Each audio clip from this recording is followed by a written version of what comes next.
the main event. I'm your humble host, Stephen McCollum, and you know him as 17-year NFL veteran, three-time Super Bowl champion for your Dallas Cowboys. And Jerry Jones said he's open to trading back into the first round today, folks. Trying to find the next Hellistray out there. Dale Hellistray's here, everybody. Good morning, Steve. Can you feel that warmth and radiance in the air? Kinda It's chilly not. in here, actually. It's not local sports teams or. I hope you didn't pull a hamstring.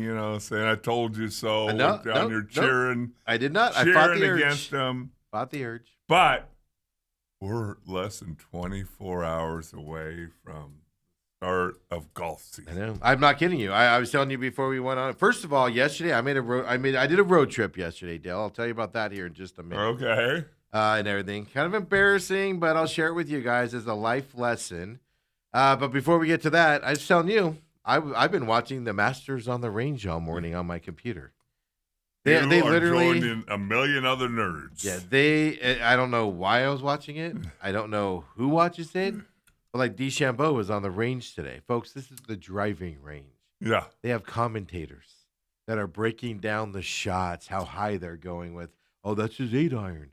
And he wants to do this with it. And then the shot follows it with the yellow marker. And they talk about his apex. His apex was 113 on that shot. That's exactly what he wants to do out here on this course. It is the stupidest thing I've ever watched, but I'm intrigued by it. Us mere mortals go out to the driving range. We bring a couple clubs. We bang a few balls. We go to the cart and we go play golf. These guys, these professionals, if you do, because I have in the past, I'll watch 10 minutes of it because a little bit kind of goes, what, that? They measured that. They measured that. Yeah. But they come out with directional sticks. They come out with a swing speed monitor. They come out with video from behind, and it's this whole production. Yeah, there are two commentators going back and forth on Bryson DeChambeau on the range this morning, folks. It's crazy. It is amazing. It's and that's why I think I'm really watching it, Matt, because the par 3 tournament's getting underway here shortly. Right. But so they're all warming up for that. But I think the reason I'm mostly intrigued by it is name another golf tournament that you're watching this. One, you don't get the access. Right. Masters.com gives you everything plus some that you've ever wanted to watch that and stuff. So well, now another thing that's really interesting is the Masters. The bastion of $1.50 pimento cheese sandwich, same price as 1990. No, it's earlier than that. Whenever it was, 1960s or something. $2.50 for beer and all these things. The whole menu is $75 and some change. You can buy everything on the menu. That includes the drinks, folks. So it's crazy, but they are now giving you special access through Prime Video or Amazon. Are they really? Or more Netflix. than what Masters.com gives you? Now that I don't know. More than TV. Yeah, the TV's always been. I haven't watched the Masters on television in years because partly because one, I'm usually I've been on the radio or here doing stuff, but on the Masters.com you can watch Amen Corner hit. You can watch holes 4, 5, and 6. They have camera just on those. Par 3 contest today. You can just click on a box and it's just par 3 contest. Masters on the range. Whenever they're on there, you can click on it and watch whoever's hitting on the range. And this is the same tournament back in the 90s when I was getting into golf. They'd show the back 9 on the weekend. Yeah, that's it.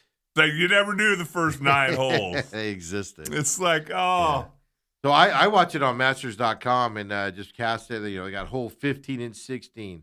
They even have like featured groups, so if guys are playing well, they'll switch to them or big name guys out there, stuff like that. You can watch the broadcast. So that's I haven't watched it on, and I either keep watching on my computer and I have a big monitor at home, so I can watch it on the computer and it's like a television, or you just cast it up to your TV. It's fantastic, Dale. This is the best tournament by far. How do you decide which large TV you're going to cast it up on?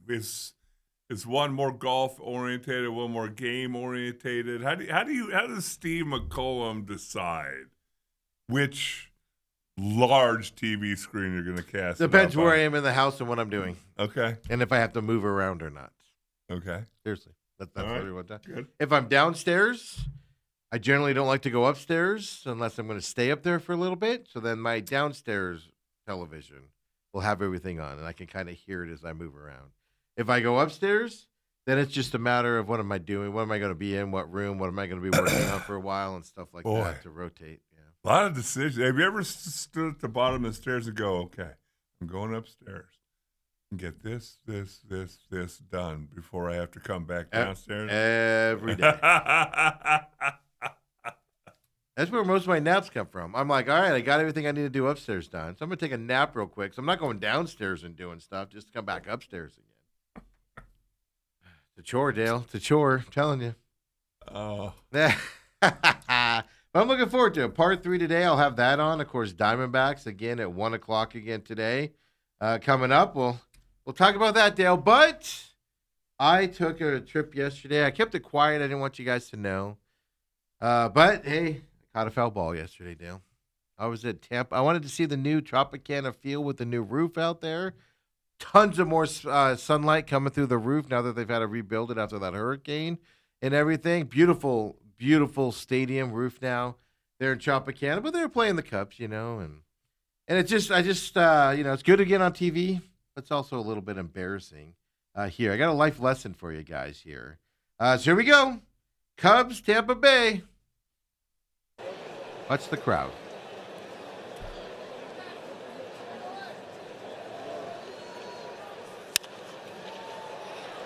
I see it coming towards me. And it'll twist off foul. Oh, I miss it. Oh! Everybody okay down there? Did you hear whoever that was go, ooh? And all he said, you can take it down, Kobe. It's just nothing. I kept it up because I was wondering if he said anything else. But he goes, everybody okay down there? Yeah. Life lesson, folks. Wear a belt.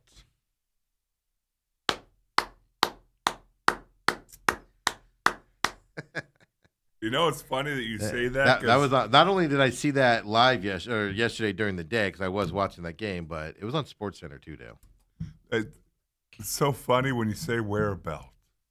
Wear a belt. So Easter Sunday, I get up and we're putting together ourselves a little bit, and there's I have like I don't know 8, 9 belts. I wear 1 or 2 of them at the most. Okay. Brooke just thinks I need.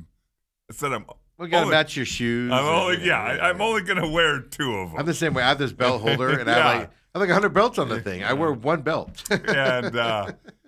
and so, but 2 of them are the black one side. You can flip, flip it brown around on the other side or whatever. So almost looked the same. So I accidentally grabbed the old one, which by old mean 5, 6, 7 years ago.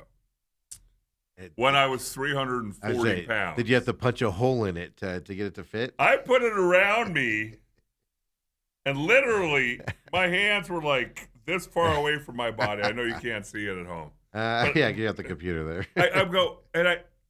I sat there for a second and go, yeah. I was that fat? Are you kidding me?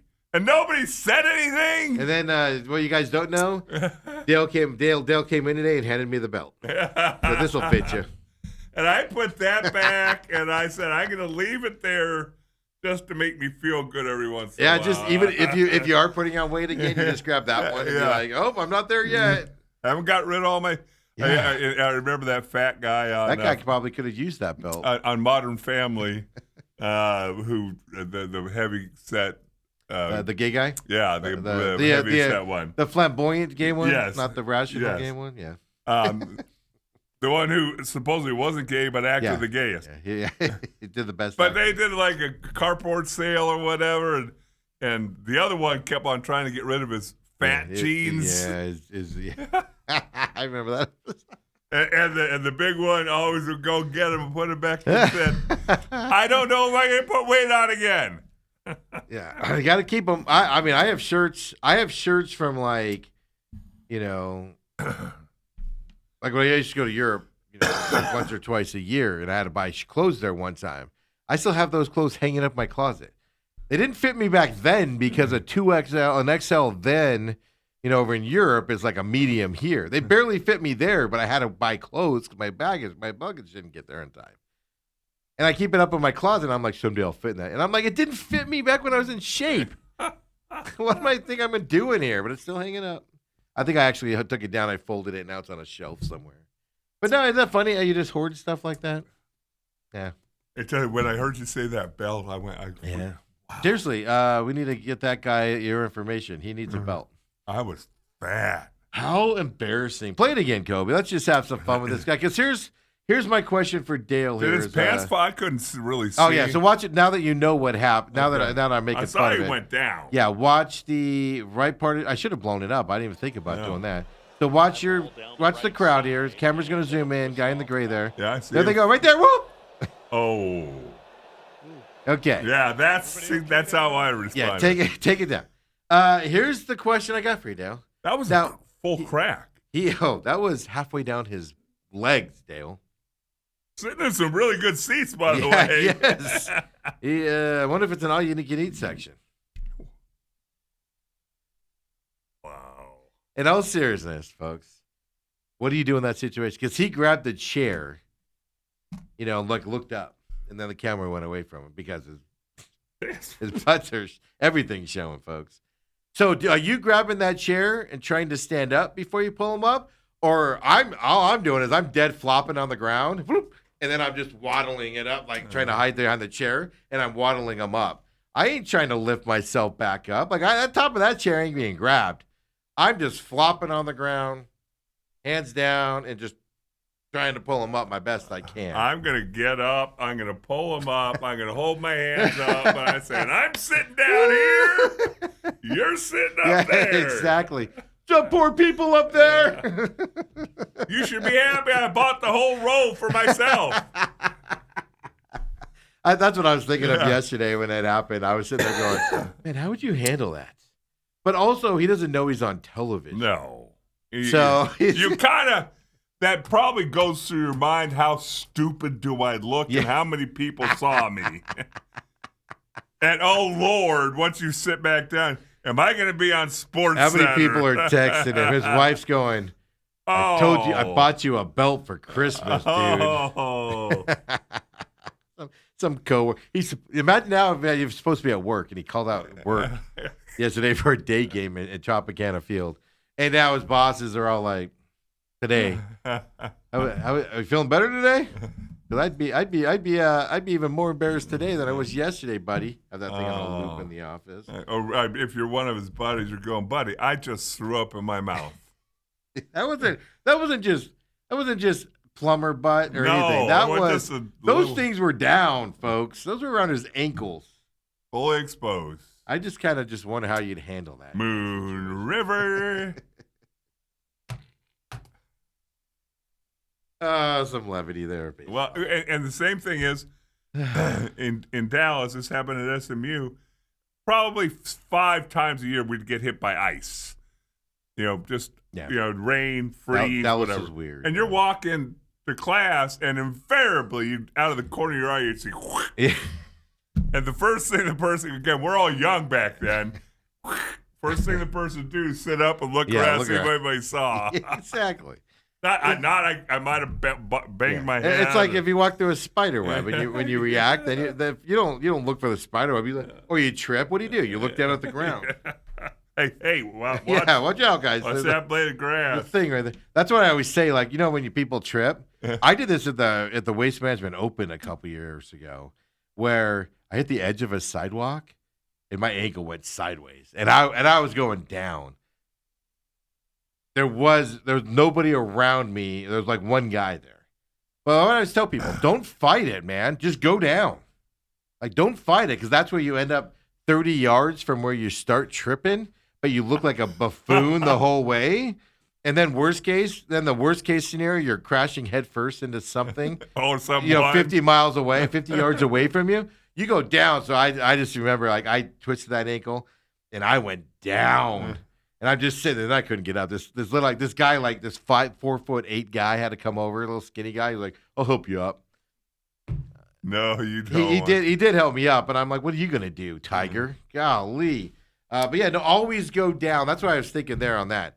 What do you do in that situation? I would just plop down on that ground flat, shimmy Well, him up you before I know, go by to stand that up. point, everybody's looking at you. Well, that's the thing. They can 'Cause- see the corner of the. If you know anything about baseball, you know you're on TV because that's where the foul ball went. It follows it, so it's a little bit different. But oh my God, that is great. One more time for posterity. Here we go, folks. Be careful catching a foul ball here. First of all, fantastic foul ball to give us this entertainment. Fly ball down the right side, and it'll twist off foul. And he doesn't even make the catch. He doesn't even make the catch. I have a feeling he stood up, Dale. Like he stood up with his pants down. Well, I don't think you could shimmy those. Seriously, man, where's your underwear? That's what I gotta know. Where's your underwear, man? Try and wear a little thong. Enjoy your breakfast, folks.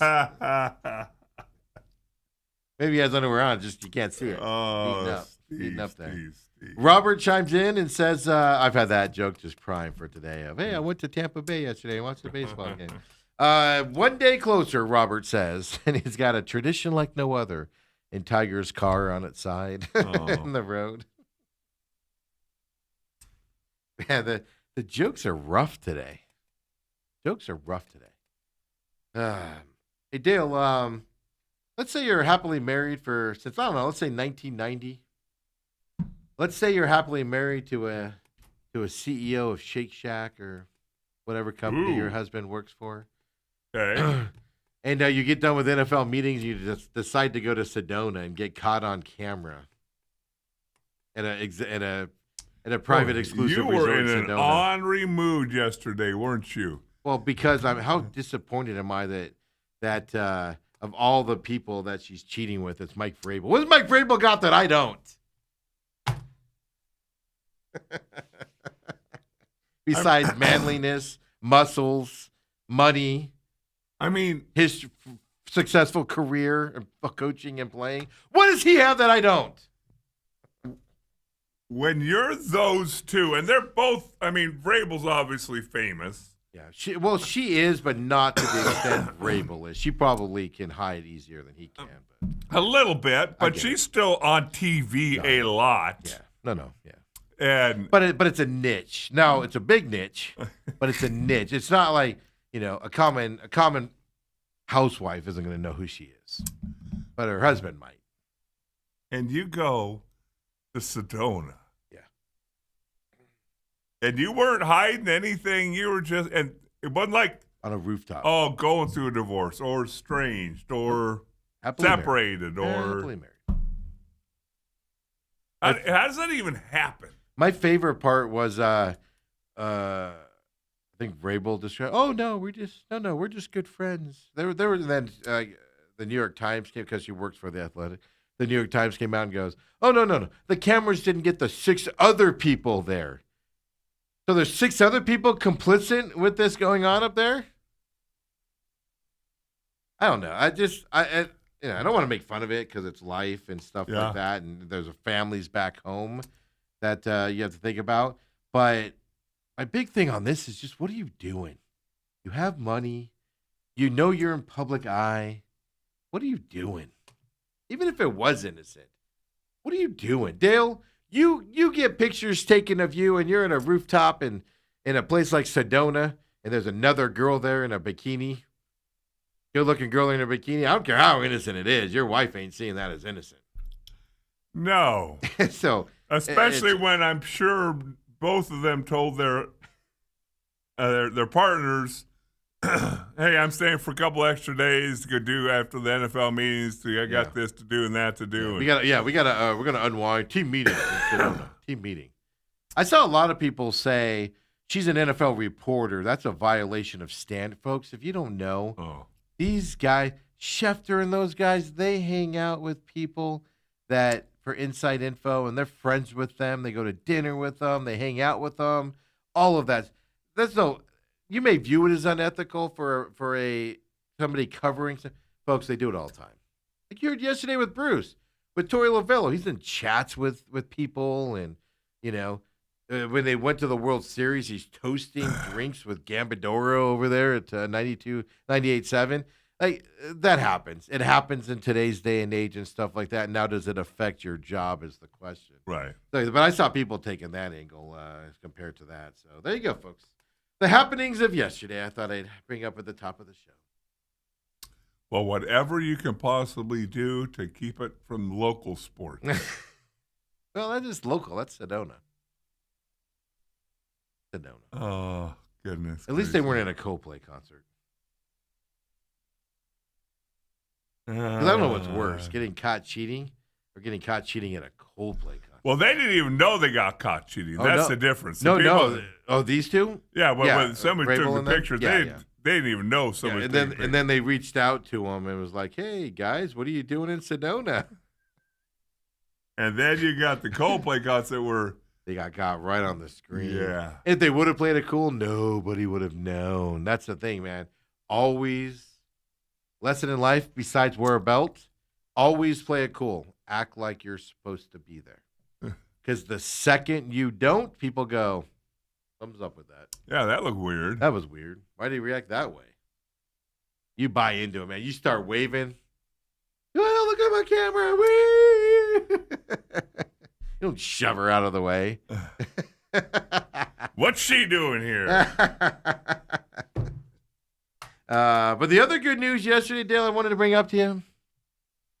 I'm going to become a Mammoth fan if they don't knock this crap off. First of all, playoffs are in the line for the Utah Mammoth. Former Arizona Coyotes. Whatever. Phoenix Coyotes. You don't even know what they were called. Maricopa Coyotes. The other thing. Then yesterday, they unveiled their new Zamboni, Dale. You're digging it, huh? Oh, my God. This is the most amazing thing. Zambonis for 100 years look the same. And they slap logos of beer manufacturers on them. They slap logos of Ford dealerships on them. But they're all the same look and everything. Right. No, this is fantastic. 100% fantastic. If you didn't see it, let us introduce you to the Utah Mammoth. They're calling it the Zamoth, folks. Here we go.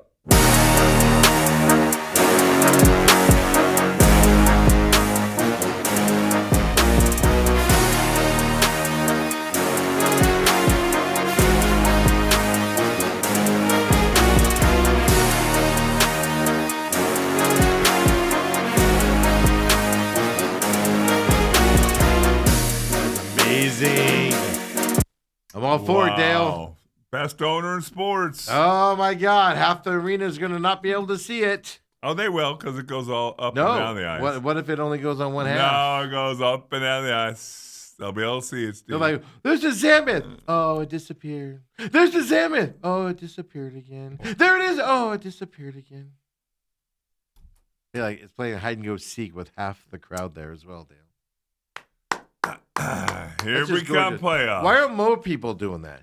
The Coyotes could have had a coyote face coming off of that bad boy. Yeah. Oh, everyone could Yeah, make the it avalanche personal. could have it be a mountain, a snowy mountain with an avalanche coming down it. Boy, I was just looking over The, some the of the Canucks can have whatever the heck a Canuck is on there. I was just looking over some of the sports stuff the past week or so.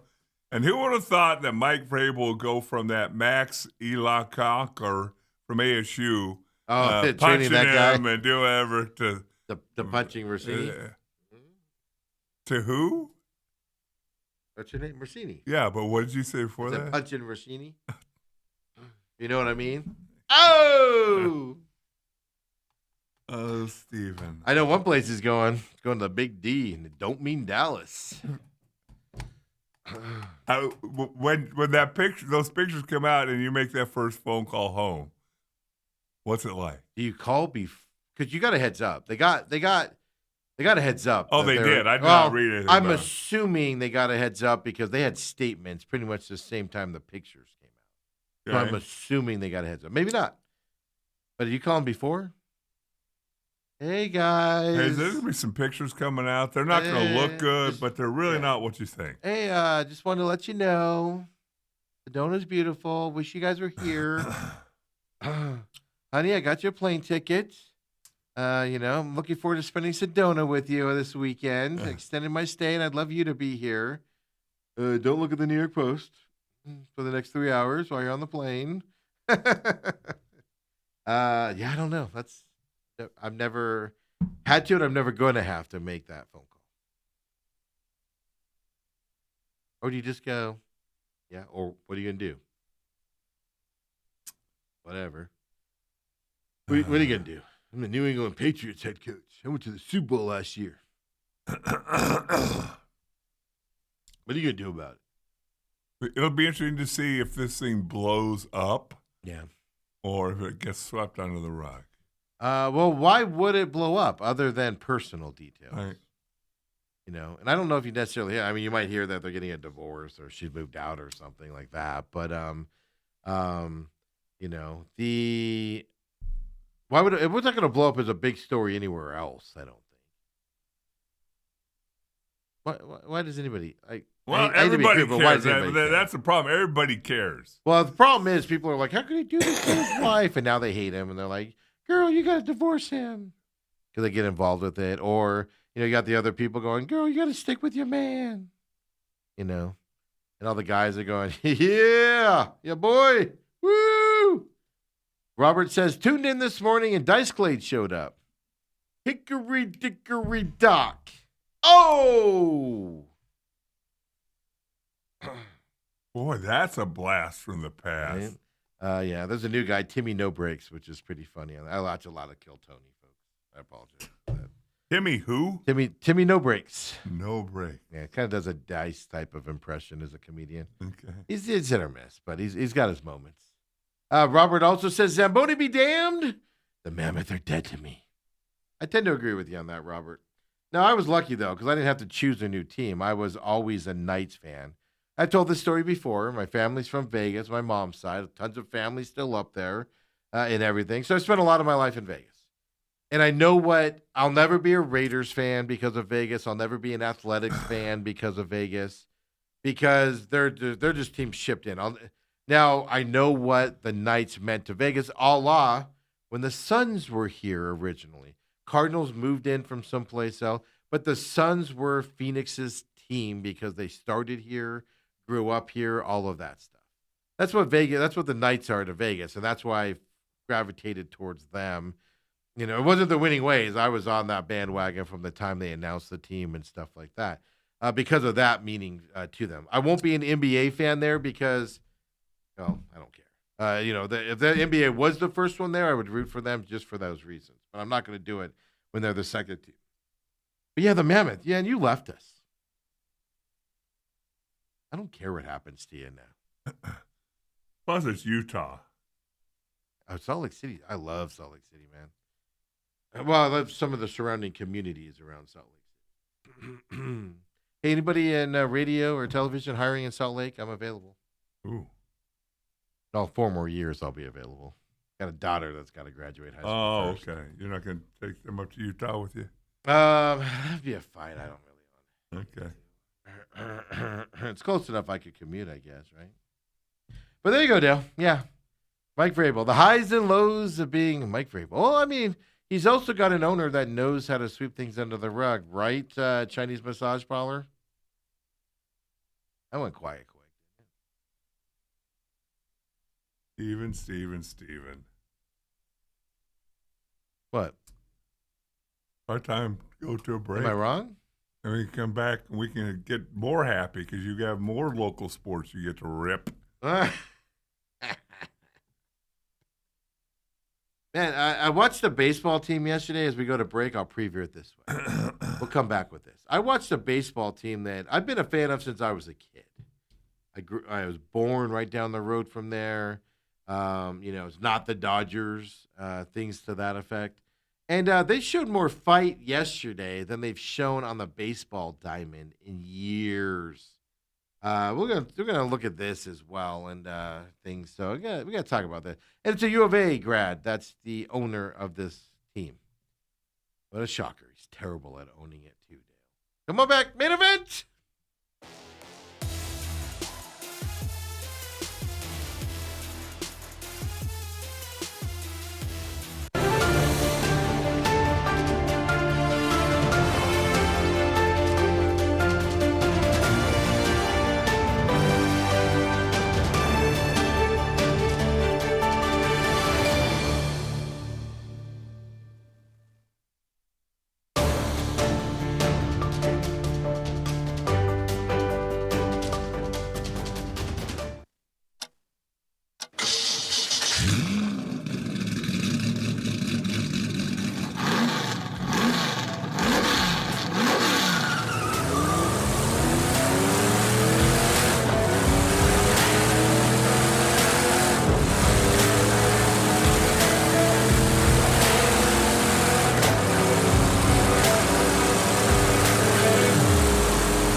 Before we get into a team showing more fight, and no, I'm not talking about the Suns or the Diamondbacks, but a team that shows more fighting than they do on the baseball diamond.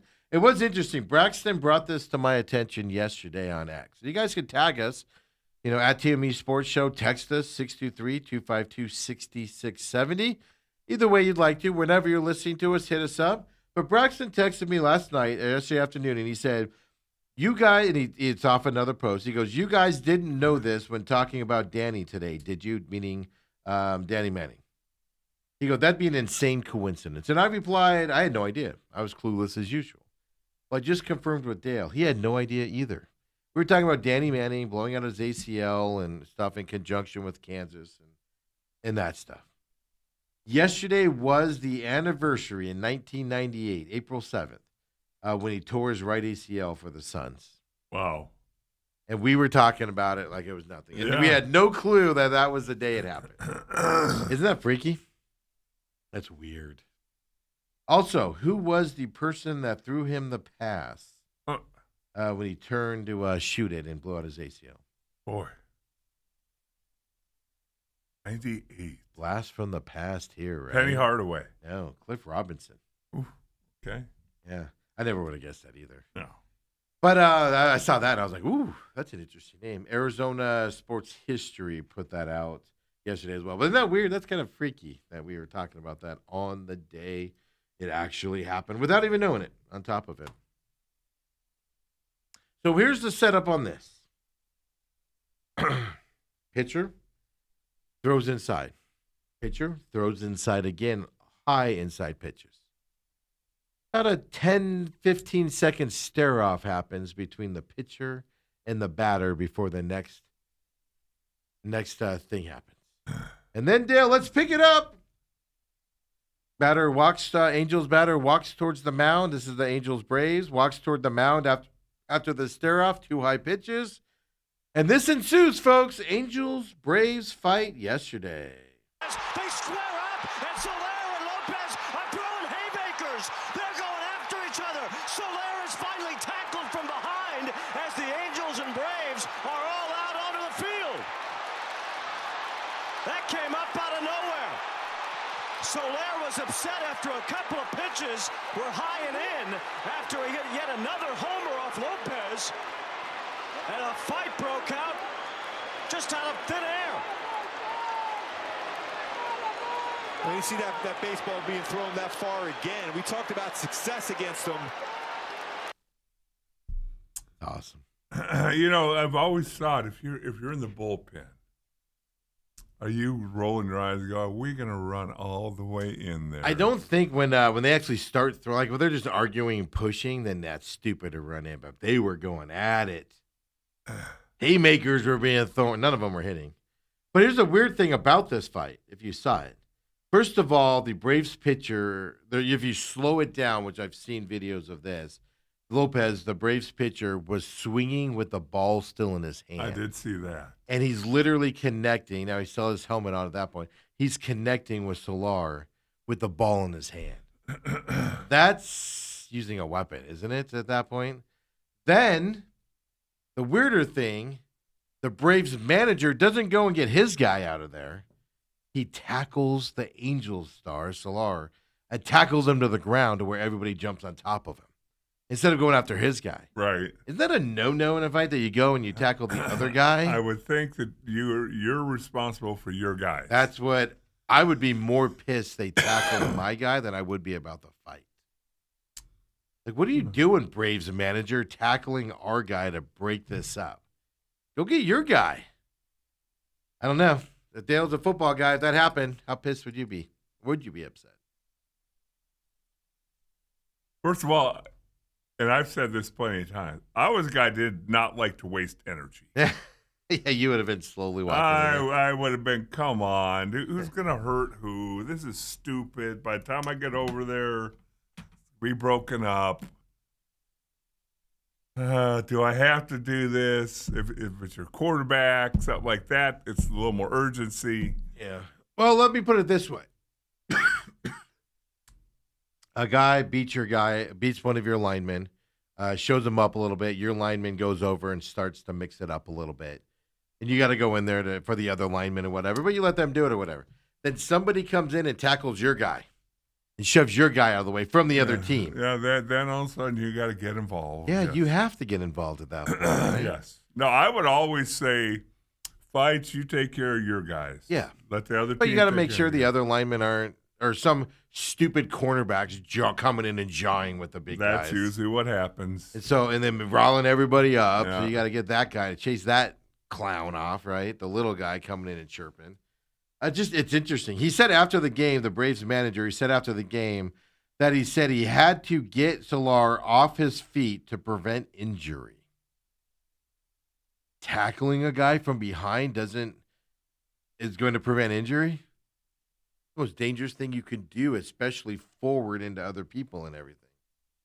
I don't know. Who's going to pay? Well, it's the series finale, but and then what's the suspension going to be? And I'm being serious here now. Swinging with a baseball in your hand and connecting, that's bad. That'll knock somebody out, folks. Now, he hit his helmet and stuff, but how does baseball view that aspect? Yeah. That'll be Is what I wanna- interesting. 'Cause So I tackling the Braves guy or Angels guy on top of it is a bad move. I don't know if he had the baseball the whole time. He did. He connected But on at least I know one when of it them, first started, he did. and he connected with this. That's why his helmet came off.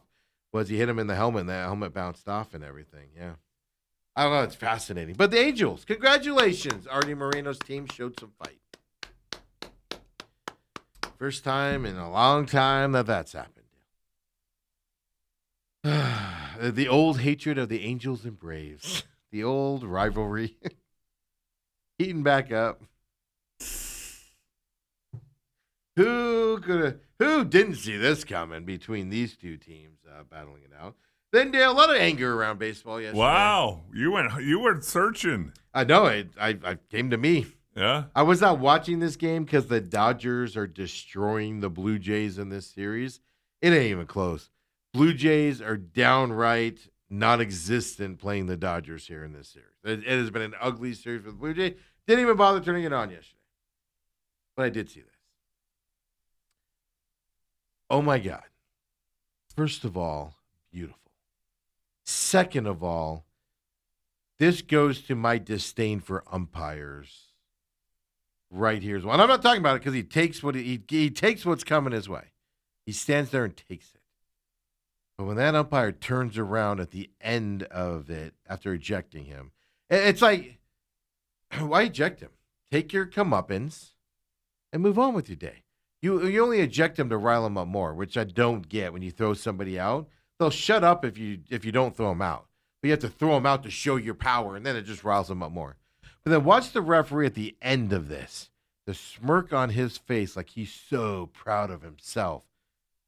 Enjoy the unemployment line when the robots take over here, pal. Here we go. Blue Jays last night, Dodgers. Any more inside? And if you did, what's 10-year-old Dan Shulman? Who's he approaching in that? John Scott was the leadoff John hitter. Scott, yeah. Some critical names. Was Otto Velez in the lineup? Otto Velez DH. Was Rico Cardi in the lineup? So Rico Cardi. I don't know if he was in the lineup in opening day 77. I don't think he was. He was part of the expansion I draft. know I'm sending it out. Here he comes now, finally. Do we have a balk called on I wanted to set up Gausman? what started. A balk has been called on Kevin Gausman. He wants to know why. John Schneider wants to know why. John Snyder, the Blue Jays manager. Every pitcher rocks like that nowadays. He Dale. was bouncing coming. He does set, it, by but the way, somebody every maybe didn't pitch. think he came set. I mean, he's always that left foot is always going up and down. You see that umpire's face when he just threw him Schneider out? just got tossed out of the game by home plate umpire Like a Dan dwarf. Merzel. What is it? At least from the video we just saw, it looked like This is the Dale at the normal buffet Kevin line. He got in front of him Gausman right there. delivery. And John Schneider is livid. John Schneider's livid Look at for the, a number I of love reasons. that. I love how he's Number one, taking it's a balk call on Kevin Gausman that he feels his pitcher does the same thing every time. But This he's is telling. Now they're another arguing over if he opportunity, bumped the though, umpire or for not. John And they're Schneider arguing. to I didn't give bump you. the The umpire's like, you bumped me. He a never sense bumped. of his mind because his team is off to a scuffling start here early in the year, and there's only one way to try to get those boys in the dugout going. So I'll give the umpire credit. He stood there and took the criticism of his job. Right. But he also had that stupid, dumb, whatever. And then he starts accusing him of bumping him. Don't bump me. So then they have to argue for 5 minutes on if he bumped him or not. What are we in second grade right now? But oh my God, was he mad? The face was Well, red. but he went from very kind of calm, quick. So And then he gets tossed. He, He was walking back to the dugout, gets tossed, and now, all right, I'll put on a show for you. Yeah. That's what I talk about all the time. Why do you escalate it? Let him go back to the dugout and ignore him. Why do you have to escalate it to throw him out and with that stupid grin on your? Yeah, I just threw you out. I have the power over you. Stupid. Players are dumb. It'd be hard to argue with the robots here as well. So I don't know what was in the water yesterday around baseball, but man, it was fun. Well, especially if that's what that guy does. You know, if that's his normal setup. Now, a lot of guys rock. Now, technically, you're supposed to stop between one of the rocks, but that's the way he pitches. Now, you want to get into semantics or whatever. I can tell you this. He did it the rest of the game, and there wasn't another balk called, which is weird. But that means the manager had to come out, set the umpire straight, tell him this is why we need robots. This is why you suck at what you do. You're terrible. You say I bumped you and I didn't even touch you. I saw another angle where he didn't even touch him. But the umpire clearly says, quit touching me. And he goes, I didn't touch you. And that was a 5-minute argument between those two. Oh, my God. It's like dealing with children, the umpires, man. Get those robo-umps in there. Robert chimes in at TME Sports Show, says, Walt Weiss giving Jeff Fagundy vibes. Manager of the Braves tackling Solar there from the Angels. Right. Yeah, that's the most unsettling thing to me. And there's actually a slow-mo video of him coming in. He beelined to him. It was like, Dale, if this would have been played up in Cowboys locker room the next day on what a tackle this was. Well, it's different. It's weird. Do you remember who Van Gundy tackled? He didn't tackle him, didn't he? He just hold onto his leg. Yeah. It was a center. It was a big dude. Yeah. Wasn't it? It wasn't Amari Stoudemire. No. That was before him, right? Wasn't a bush. It was a tree? Uh-huh. I don't even know what that means. Oh, Latrell Sprewell? No. Okay, Tree Rollins. That's who he was hanging on to? Yeah. I just remember just hanging on. Tree Rollins like 7'3". His hair's like flipping. His comb over's guy flopping in the my wind. leg? He's like holding onto his leg for dear life. At least Walt Weiss took him down. Van Gundy just was it really? Yeah. Who it was? I can Rollins. envision. I envision it right now with Gundy just hanging on for dear life. Like, what are you trying to prove right now? But there's a lot of anger around baseball yesterday. I don't get it. Playing baseball for a living, guys. I get it though, Dale. You know, you're in the American League. Braves are in the National League. Braves win a lot. You don't. Play every few years. I mean, I get it. I mean, there's just so much hatred built up between these two teams. It just manifested itself. The umpires should have given warnings before the game, with just knowing what was going to happen here with this giant, long history of these two teams battling it out. You guys get my sarcasm here? Stupid. So are you going to wait to do the whole local sports scene till after I leave? I don't even know. Did anything happen in local scene yesterday? I didn't even see it. Well, ASU beat Grand Canyon. They come back. Yeah. Hairston, Hairston.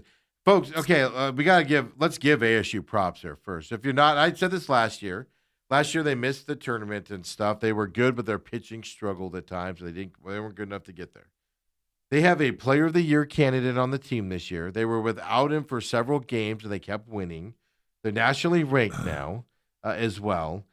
They've had another 7+ run comeback as of yesterday.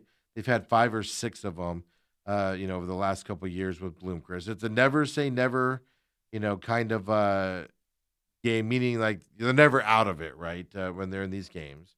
And yesterday, they're down to Grand Canyon by 7 games yesterday. 7 runs. 7 runs. Hairston comes up to the plate. 0 for 4 on the day, and he looks silly in multiple of those at-bats. Most players at that point, are just going to shrug their shoulders, whatever. Steps up there. He's 8 home runs away, by the way, from the school record. 19 home runs on the year after this. Caps the 7-run comeback against GCU, who did fire the coach earlier this year. Here's Hairston's home run yesterday for ASU. DeBoer takes his lead at first. He's going. And that one smoked into right center field. Pretty deep. Going back. Looking up. Gone. And That's the a tall Sun fence. Devils hit their 5th home run of the game, and they lead it 10-8. It's Landon Just Hairston a right matter there. of time, and Look you at can see GCU's that bench. one after a tough start to the night, special for Harrison, fired up, coming around towards third base, and Is GCU's baseball big home run on out their to that campus? right center Yes. I'm gap. assuming it is. Yeah. He got that fastball in the heart of the plate, did not miss it. 400 feet out. Just a to little right center bit west field, of the basketball For the arena. first time tonight, the So Sun close Devils to have the Camelback, lead, or is it tucked back? 10-8. It's tucked back. That's what I say, because I don't Yeah. remember seeing it driving down Camelback and stuff like that. But yeah, 7-run comeback. If you're an ASU fan and you're not following this baseball team with Willie Bloomquist, you're missing out. These guys are good. They're fun to watch. They come back. They score a lot of runs. Their pitching's been good this year. They're fun. There you go. GCU, not so much, Dale. They fired their coach already. Been struggling all year, Yes. things, but 7-run comeback. On a day, by the way, where a lot of ranked teams lost. LSU lost to Bethune-Cookman yesterday. Now that is interesting. A lot of ranked teams. I think it was 5 or 6 ranked, and ASU was on pace to be one of them also. But 5 or 6 ranked teams lost to teams not ranked yesterday. In that, so it was good comeback by ASU. So we got to give ASU baseball props, Dale, for once. Got to go check out a game. Ethan brought it up earlier. We just got busy and weren't able to go. We got to go check one out. Yeah, because I think Big 12's pretty solid, aren't they? Yeah, it is. It's not like basketball where it's, all of them are good and things like that. Let me look up the Big 12 baseball standings here really quick. A good host would have it. Oh, already. I'm just going to get mad and start screaming at people like I do. So I believe ASU, by the way, is not leading it and not up there in it. So let me get it here. I want to say TCU and or is it Baylor? One of those Texas schools is. Oh, I take it back. After last night, I take it back. UCF, Central Florida, is 10-2 in the Big 12. This is their record, 20-9 overall. Kansas is 9-3. This is the conference records. Then it's West Virginia, then Arizona State. But Arizona State, TCU, and Baylor are tied in the conference at 7-5. ASU must have the tiebreakers there. But UCF is 29 overall. Kansas is 23-10. West Virginia is 21-7. Arizona State's 24-9. Everybody else has double-digit losses behind them there as well. And Arizona State's won 2 in a row now. Okay. They're 17-3 at home, 7-3 on the road. They're 0-3 in neutral. That's when they went to Texas and played those 3 SEC schools and lost all 3 of those games earlier this year. And was at Globe Life Stadium where the Rangers play. But I'm being serious. They're going to make the postseason, barring a major letdown. By the way, Kansas has won 7 in a row. But they're going to make the tournament. They could host a regional on top of it if they keep playing the way they're playing. So if you're an ASU fan, don't sleep on the baseball team is what I'm trying to tell you here. And Player of the Year candidate on the team. That's only the starting point to talk about this team. They have good pitching, good fielding, good hitting, other people as well. So baseball fans, don't sleep on them, especially with your Diamondbacks. Doing what they're doing, Dale. Well, if they can get up there, because they have the type of facility that would then say would like to host those regionals. ASU? Yeah. Yeah. It's interesting because I know you'll be talking with Lou about it more on Thursdays, but as we get closer, but teams like Dallas Baptist, Yeah, They're always they suck this kind year. of in the top 25. They have been for the last 10 years. Yes. But no matter what their record is, they never host because their facilities aren't Yes. up to snuff. They always have to go to Arkansas or Oklahoma State. Yeah, it's always well. They like this because Phoenix Muni is obviously a professional stadium that's been converted, but it's got the professional style. Yeah, Dallas Baptist not good this year, but Dallas Baptist has made his name the last couple of years with Major League Baseball players' kids, so they've been able to go on runs and things, Right. and stuff. They don't have those kids this year there as much. They've actually been struggling this year, not even in that top 7. But actually, interesting. I talked to Lou about this last week. SEC's not every SEC team is ranked like you've seen in years past. Okay. ACC and Big Ten are dominating. the And Big rankings. Ten. UCLA's number 1. Oh, that's right. That's right. UCLA. I don't know what the odds are now, but earlier this year, Lou told you put money on UCLA. I agreed with him on that. I put my money on it, and see what they can do. Obviously, it's a different tournament once you get into regionals and into that. But UCLA's, especially if UCLA gets the home field advantage, which they obviously will, it's the number 1, or even if they're a number 4 team, they'll be there. But Well, they're a good the team. thing that usually it used to be with the Big Ten, they played about half the games that the teams below the Mason-Dixon line did because it's still the same way. they would go on a trip, maybe down south, and play 4 or 5 games, but they couldn't play home games. Yeah. Or they play in temporary stadiums, like Minnesota starts their season in Vikings Stadium, where the Vikings play, whatever that's called. They convert that to a baseball field because it's so cold in March and April in Minnesota. So you'll be watching it, Dale, and you'll see Vikings logos all over the place and everything. Yeah, UCLA still 1, Texas 2, Georgia Tech 3, Georgia 4. Then you got Florida State, North Carolina. Hey, we found a good North Carolina team. How's their coach? How much is he being paid? If you're him, are you asking for a raise today with what Belichick and what Malone's making? Did you see that figure yesterday? Yeah. Then you got Oregon State, Alabama in 8th, Mississippi State 9th, Southern Miss 10th. There as well. UCF is 12th right now, and Arizona State is 20th. They dropped last week. They lost a couple, and then now they're back up to 20th here as well. So, yeah, it's not being dominated by SEC. I was reading SEC is being filtered by their coaching staff right now. Like, what is it? Tennessee's head coach, I think, is coaching the Giants right now. Yeah. LSU new coaching here as well. And they just lost, like I said, Bethune-Cookman, folks, yesterday. Well, hey, speaking of which, by the way, that game was at LSU, too. It's not like it was neutral. It wasn't like it was in wherever the heck Bethune-Cookman is. No, this was at LSU Stadium. LSU lost yesterday to them. Yikes. From that side. Did you see, we'll just touch on this at this part of the hour before we go into the next one. You see what Mike Malone signed for in North Carolina? Wasn't $9.2 million a year? Yeah. Makes him what, the second or third highest paid coach? I think it was second last I saw yesterday. 6-year, $50 million deal. I'll tell you here in a second. I want to say second highest paid college basketball coach there in North Carolina. So that's what I'm going to say. Remember all the people, the national people going, yeah, they're going to play the guy to go away. They're going to pay a buyout, and they're going to be able to pay Tommy Lloyd money? They can afford it. Now, they don't have to do a buyout for Malone, obviously. So they're saving that $9 million. But they can obviously do it if you're paying that much money as well. Yeah, $8.3 million thing. So, like, you mocked me a little bit yesterday, Dale. I did.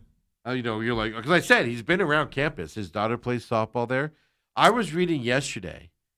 He's basically been around the basketball facilities for the last year. All year long.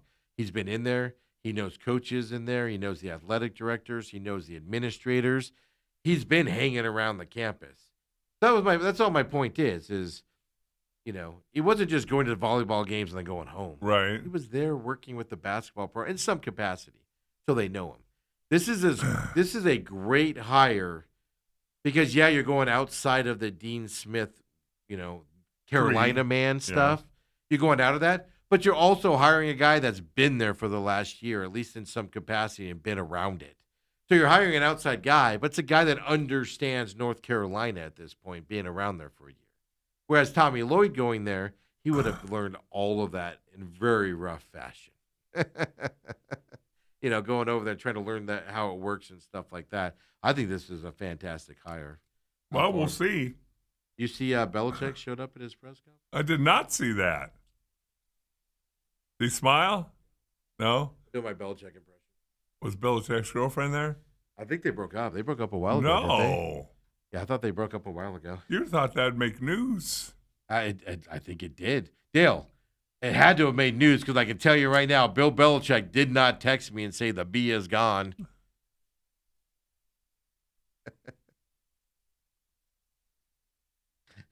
I did not get that text from him, so I had to have seen it in the news someplace. I'm looking it up. Nope. AI says they're still together.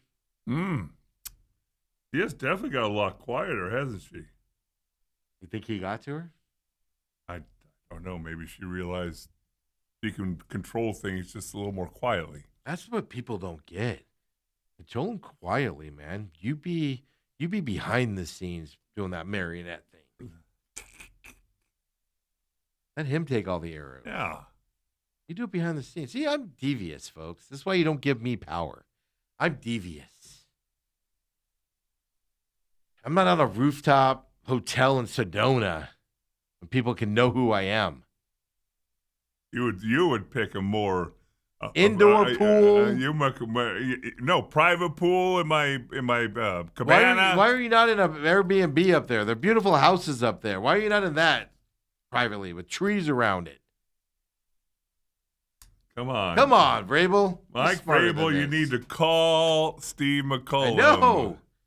Crisis avoidance is what I call. Crisis avoidance is what I will get you towards, folks. And then I'll just blackmail you because I know all your secrets. Come on back, folks. Second hour main event coming up next. Woo!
I'll let you guys think what we're talking about. Yeah, just leave that hang out there. Yeah, I'll let you guys figure out. Text in 623-252-6670.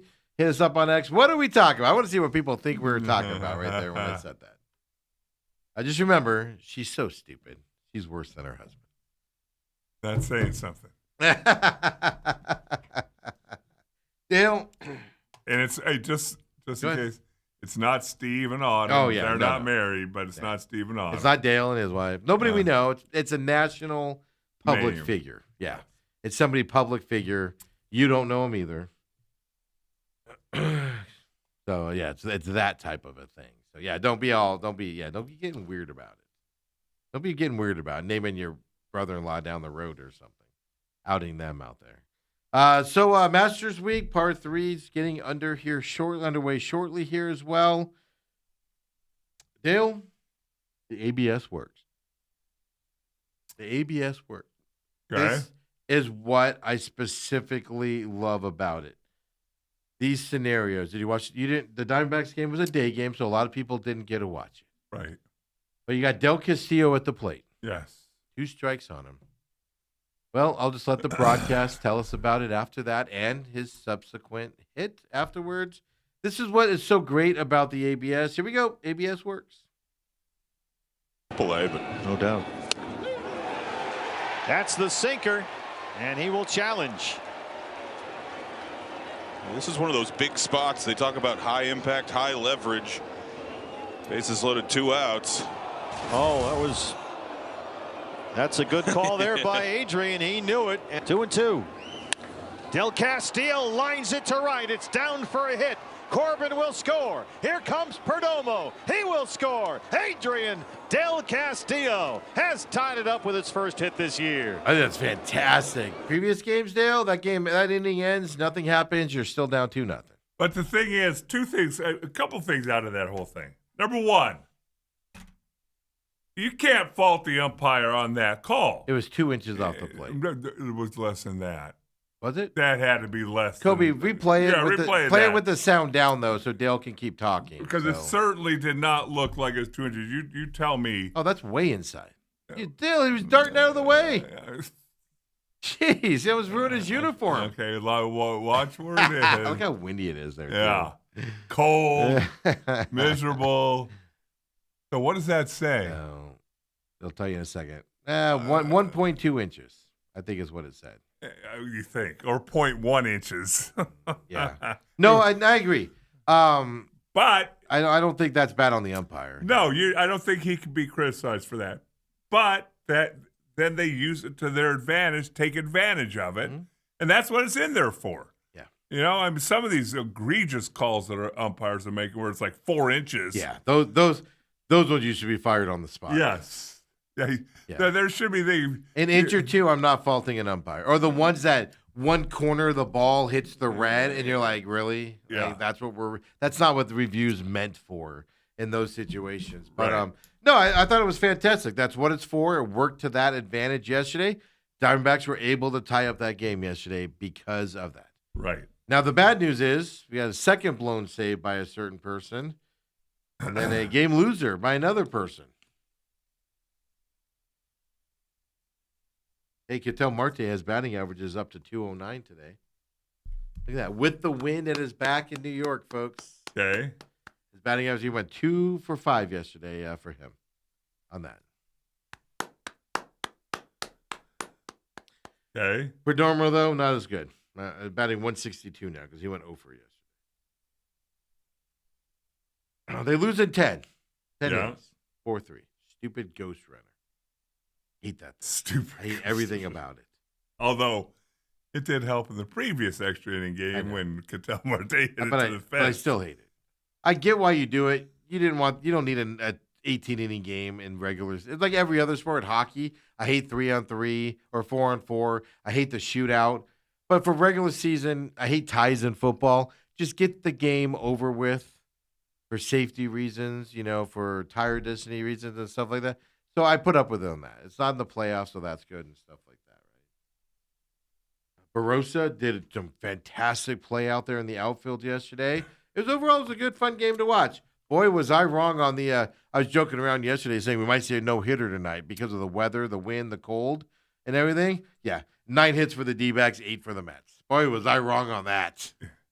Yeah, you did make a point to say that a couple times. Yeah.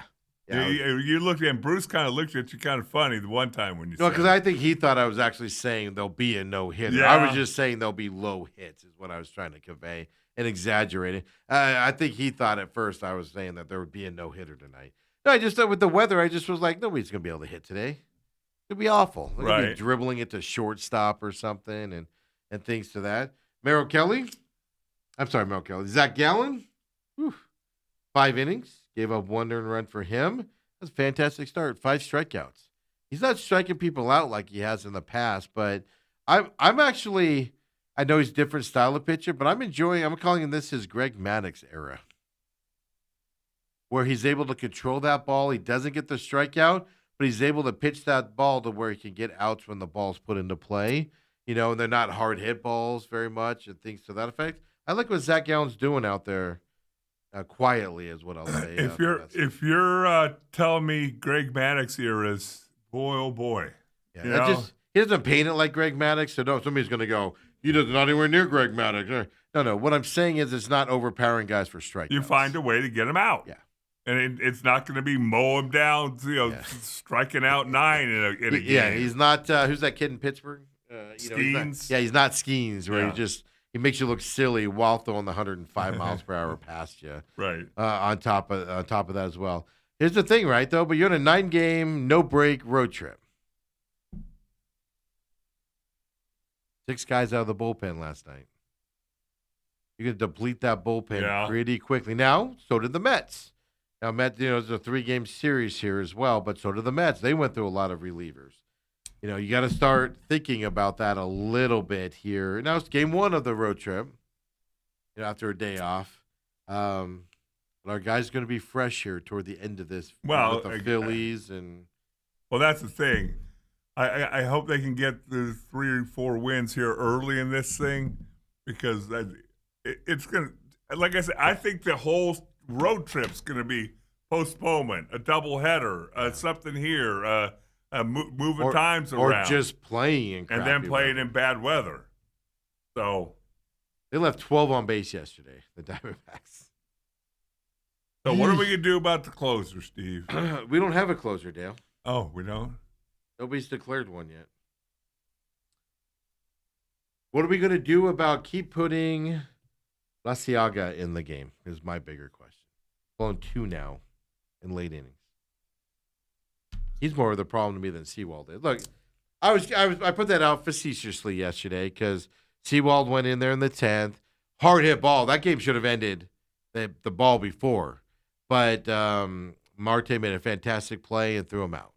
Then the next one, the guy, first at bat of the year, guy launches it over the heads of the outfielders who are playing in for some reason.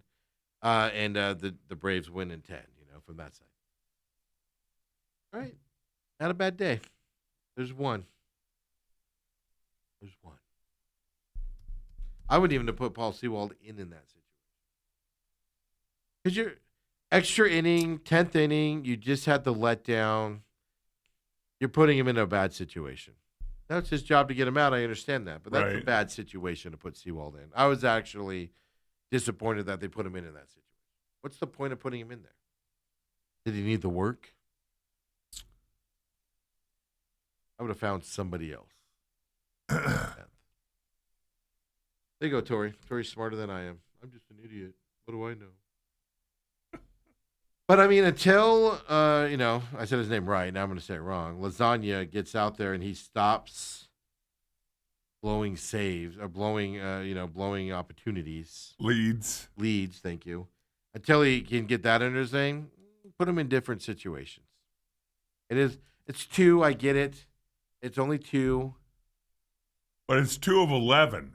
That's the problem. It's a small sample size. Yeah. And he's a heck of a pitcher. Put him in first. Murillo can come in after him. You know what I mean, right? What's wrong with using Ginkel? That's what I was going to say next. At a minimum, just go to Ginkel. Why just skip him altogether and go Ginkel in that situation? It's just he's young. Here's my problem.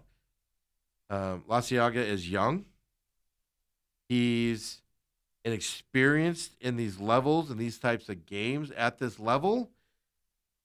I'm not saying he's bad. I'm not saying you bench him or send him down. He's got worth. He's really talented. You've seen it already. But maybe that scenario he's not ready for yet. And I get it. You take it away from him, you could hurt his confidence, and you can do Tory speak here, right? Well, we got all the confidence in him in the world to go out there and do it. Well, great. Let's try him a different scenario and get him hyped back up with confidence before we put him back in that situation. It doesn't hurt. It's not an insult to move a guy into a different position because he's lost a couple and he's young. Now, if this is Sewald, like I can understand. Okay, throw Sewald right back out there today. He's a veteran. He should be able to handle it. Right. A young kid, couple times now. Okay, let's give him a break here for a little bit. Get somebody else out there. Maybe he'll learn something with somebody else going out there and shutting it down or something to that effect. It is fascinating because I think that's when a good coach comes into play. No matter what sport, you can pick a moment in football. You can do it in basketball. Guys all of a sudden can't find the basket, can't hit the broad side of a barn door, and does he have the mentality to keep him out there? Because a la Kevin Durant's going to go 0 for 5 in the first quarter, and guess what? He might catch it on fire. Versus a guy who, more times than not, he'll catch on fire. Yeah, because there's a history there. Right. But you have a young kid out there. Maybe that's where you pull him out in that situation and put somebody else. Like you have free throws on the line at the end of a game. Maybe not have Fleming be the guy that take 2 free throw shots. Why is he on the court? That's maybe that's the situation in the future. You put somebody else in there to protect yourself. It's not a bad thing. It's a learning experience for these guys. So I don't know. It's just something that I'll pay attention to with him, how they use him. I have no doubt Torrey's going to, we have confidence in him. I'm going to put him right back out in the same situation. I understand that mentality. I really do. And we don't know what the kid's mentality. We don't know if he's hanging his head in the locker room or what he's doing. But it's not a negative thing to put Ginkel in first, or maybe him in first and then Murillo goes in, depending on the lineup, Right. Put him out there against a 7, 8, 9 hitter, as opposed to you're going to go in next inning when the 1, 2, 3 hitters are up, or 2, 3, 4 hitters are up. That type of situations, I think Torrey kind of lacks a little bit observation in those scenarios, right? Because you want the kid to get hyped up. Robert does say, nice to see Gallen pitching to contact. Yeah, besides, strikeouts are fascist. Of course, Crash Davis. Back in the day, giving us that fantastic quote. But no, I agree. That's what I said. I'm deeming this the Greg Maddux era there. See, I think back when that movie came out, I didn't even know what a fascist is. I know now. Now that I've heard it everybody's so a fascist much, now. Yeah, you're a fascist. I'm a fascist. Where'd you have lunch today? I went to Subway. Fascist. Wait, what? You slept 8 hours. Yeah. You're a fascist. I've been out here slaving and fighting for the common man, you fascist. Yeah, I know. It does crack me up. Words don't mean anything anymore. That's for sure out there. Of course, talking to, what was that pitcher's name? Spike Davis? No, Crash Davis was the catcher. The Shawshank guy. Ricky. Oh. No, that's the other. That's the Cleveland. Am I thinking Major League? You're thinking Major League there. Okay. Breathe through your eyes. You have to breathe through your eyelids like a frog. I'm looking it up here. No, it's right. Gonna drive me nuts. You gotta bring the show to a halt. Well, I remember the guy's name. Nuke LaRouche. Ooh, I wouldn't in a gazillion years not got that one. Nuke LaRouche. You ever wear a garter belt to get out of a slump? One reason I stopped playing baseball as a freshman in high school. Because you couldn't wear garter belts? I couldn't wear garter belts, and it was too slow. I didn't look good in garter belts. Yeah. 2.5 hour practice, you get 10 minutes of batting practice, and you stand around the rest of the day. That's actually was my problem with baseball too. That's been my problem with baseball when the era changed from the excitement baseball and what it's been lately. I've refound my love for baseball again because of pitch clock and ABS now. But until that pitch clock came in, I would go to games and like innings 2 through 7, I'd find myself just staring at the ceiling, hoping it would cave in because I'm bored out of my gourd. My pitchers are taking an hour and a half to throw a pitch, type of thing. Yeah. But now I found it back again now because that was my problem also with baseball when I was younger. I like the faster sports, which is why I didn't get into golf till I was 30. Yes. 29, 30. Because I was just like, golf's boring. I went and play, and I was just like, this is stupid, guy. 5 hours? Hit a ball, get in a cart, drive around, hit a ball, get in the cart, drive around. What the heck is this nonsense? Now at 60, it's the perfect speed. Feels like I love it. So Diamondbacks. So I'm not. I put out the subject tweet of I'm not going to mention who cost the game today. I'm not going to mention it, and I did it that way on purpose because if I would have said Sewald, people would have been like, "Oh, you were right. You're just so negative on Sewald." I got that anyway, so I should have just said his name. Yes, but I don't blame him in that situation. I actually don't like him in that situation yesterday. I feel like you should have gone with somebody else because here's the problem. Whether they announce it or not, he's the closer. And he's going into a tight game, extra inning with a guy already on second. Different mentality for him than what you normally need him at. You're setting him up to fail at that point. That's what I didn't like about it. All right, so let's get to the other thing you don't I'm like defending Sewald here, Dale. Well, since you're here, you're going to take off here in a couple minutes. Go Yes. play some golf today. Speaking of the perfect speed of golf. Boy, your sons suck. I did see Gambo on Twitter, and it was a great question that he asked. He goes, when's the last time a team went on a 24-0 run? Or 21-0, whatever it was, 24-21, and lost? That was just to get back into the game. Oh, my goodness gracious. I expected him to lose to the Rockets last night. I alluded to that. Yes, I didn't come out and say it, but I alluded to it. Rockets have something to play for. They can still get to the 3 seed with the way the Lakers are playing and stuff to that effect. So they're still in it. And they have length that the Suns can't compete with. Period. End of story. That's the problem. And Devin Booker gets a technical just for being stupid again. I'm tired of the technicals for stupid reasons. Yeah. Knock the crap out of somebody and get a technical. Why are you arguing with a player or a referee and get a technical from that point? What does that do, Dale? What does that do? Does Nothing. not do anything. Nothing. Get your technical because you're playing hard on the ball and you're sending a message to the other team. Then I'm okay with it. I'm tired of watching Devin Booker walking away for Dylan Brooks, walking away from the official and getting teed up while you're walking away because you can't shut your mouth and you have to get that last word in. Drives me nuts. It's driving me nuts. And that's why in a 1-game series against, I don't know if it's been decided yet. It has not. It's still open. Portland Clippers and or Portland could Clippers. switch. 1-game series? Are you going into confident? The Suns are the guaranteed 7 seed. Yeah, so they'll host it. Yeah, so we will host a playoff game. All right, play-in game.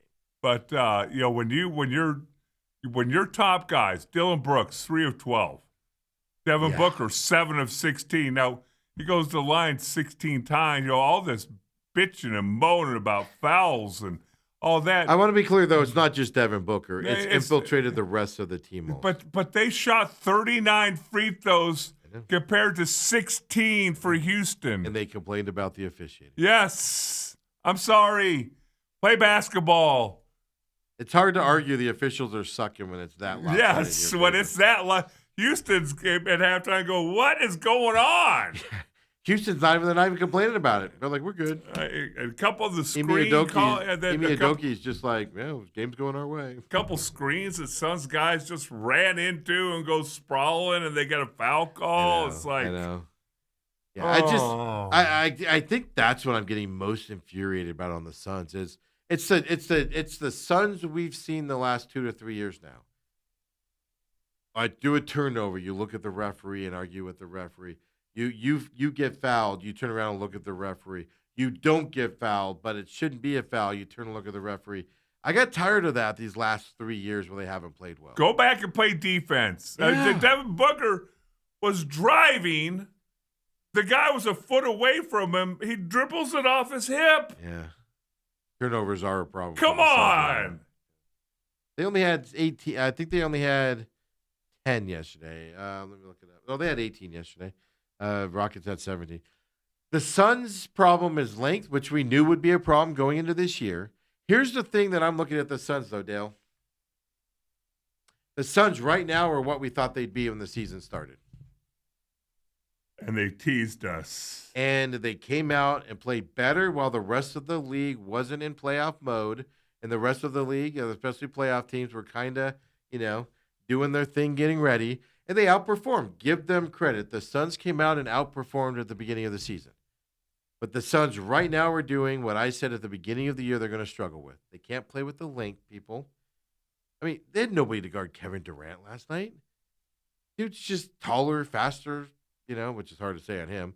But he looks faster because of how tall he is. And well, how about that little? Him and Dylan Brooks got into it, and then Durant made a move on him and almost broke both ankles out for the playoffs. I was gonna pull that video, but I was like, I'll spare him. I mean, come on. Yeah, Sengun there with the center there for the Rockets is just outclassing. And he didn't really play all that. He only scored 12 points, got in foul trouble a little bit. But he was in there for 30 minutes or something. 28 minutes. Yeah. But just when he was in there, you could tell. Suns struggle with length. Oh. Suns struggle if they can't shoot, which they couldn't do last night on top of it. They go on those dry spells. This is what we thought the Suns would be. So I don't know. Maybe I was thinking about it last night. Maybe that's, by the way, also, NBA, stop these 8 p.m. tip-offs for the love of God. Brutal. But I was thinking about this last night. I think why you're disappointed in the Suns and a lot of people are, whereas I'm going, this is what I expected them to be. They're struggling with the things that we expected them to struggle with. But yeah, you're right. They teased us at the beginning of the year. And so you change your expectations. Yeah, and I get that. Oh no, I'm disappointed in them, but I also have that realistic side of me that's like, yeah, what a shocker. They can't stop the playoff teams. There's a shocker for you out there.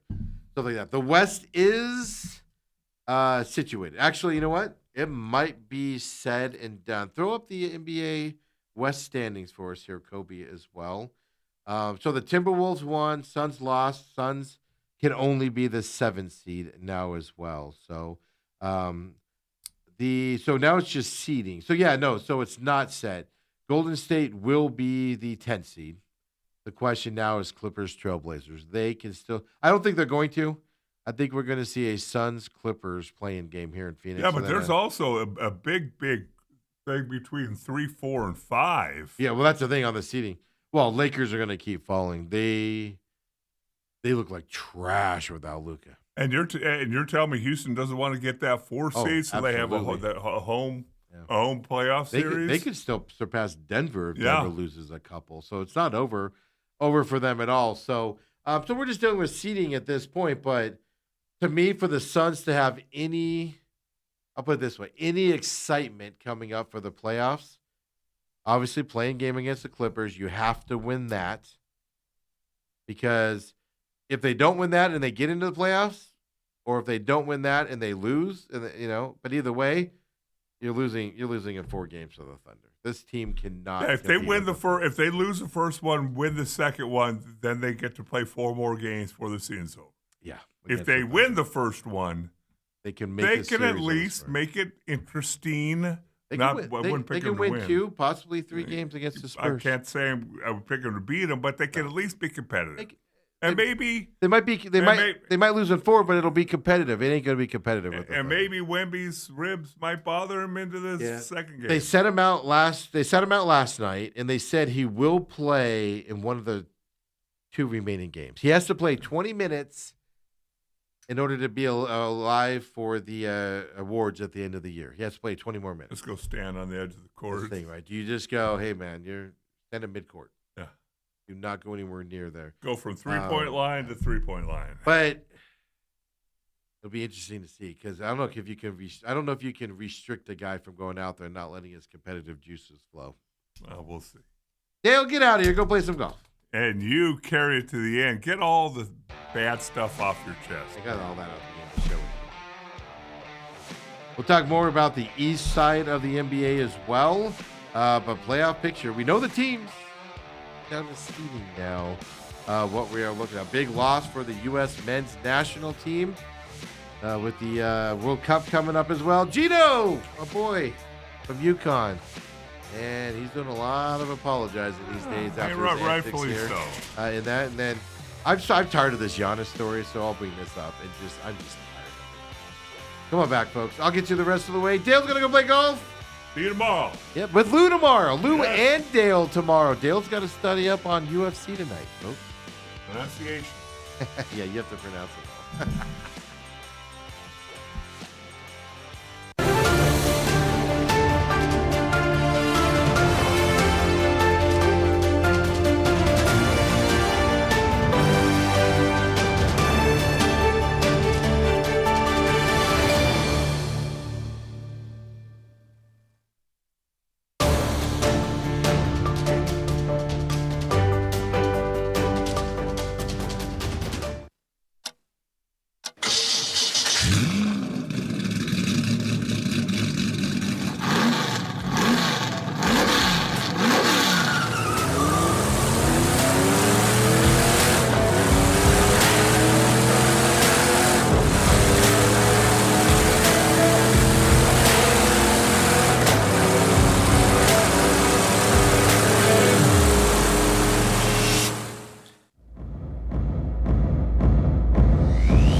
Back here, main event.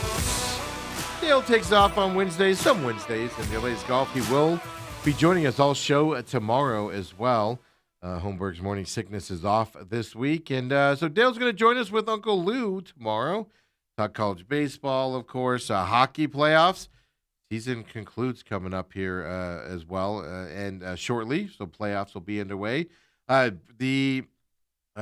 terms of the NHL side, the Avs did clinch the number one spot in the league yesterday, in the West, I should say. Third time in the last 5 seasons for the Avalanche there to get that number one spot in the West. They can clinch the President's Trophy, which, if you don't know, that's the league's best record. They can do it as soon as tomorrow when they play. They will clinch it. They're going to get it here. It's just a matter of when, but Avs going into these playoffs, the perennial number one favorite. Has been the best team by far all season long. Now there's some other teams that are sneaking up on them. Now what can they do in the of course? What can they do as the playoffs start? Do they step up, a la Dallas, who's been playing really well now? Can they? I got the hiccups. Excuse me. Can Dallas do what they haven't done? What they've done? Can they not do what they've done recently in playoffs? That's melt down here as they go deeper into the playoffs as well. So that's the Avs there. The Mammoth, as I told you earlier, they are going to get the first playoff spot for them as well. They're 88 points. The Nashville Predators are in that second wildcard spot right now, 84 points. The Kings are vying for that spot as well. Interesting thing about your Los Angeles Kings, they have 83 points. They're on the outside looking in right now. Yesterday, they were in that second playoff spot. They didn't play last night. Nashville did. Nashville won, so the Kings got bumped down. 77 games played for the Kings this year. They're 32, 26, 19, which means 19 victories in overtime, 32 wins, 26 losses.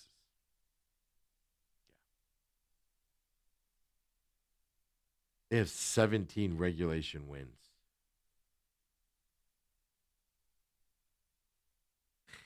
But they're a tough defensive team. If they get into the playoffs, they might be a tough out for somebody coming up. Now, the Vegas Knights, have struggled all year. They had locker room problems. Bruce Cassidy gets let go with 9 games to go. They bring in Tortorella to come in. I like Tortorella as a short-term coach. Now, he's here for just the 9 games in the playoffs. Vegas has been playing better. Now, they've won 4 in a row now. There's still some locker room issues that are visual, at least, same problems as before. But they are starting to win. They are starting to play better, getting that momentum going towards the playoffs here. They moved up to the second spot in the Pacific behind the Oilers. And they're actually tied right now for points. So they could actually step up here as well and get past the Oilers. The Anaheim Ducks is right behind them as well from that side. As I told you, Avalanche Stars and Wild, all in the Central, all clinched a playoff berth in the West here for the NHL. Yeah. That's how tough that division's been, at least on the top side. That's where Utah and Nashville plays as well in that Central.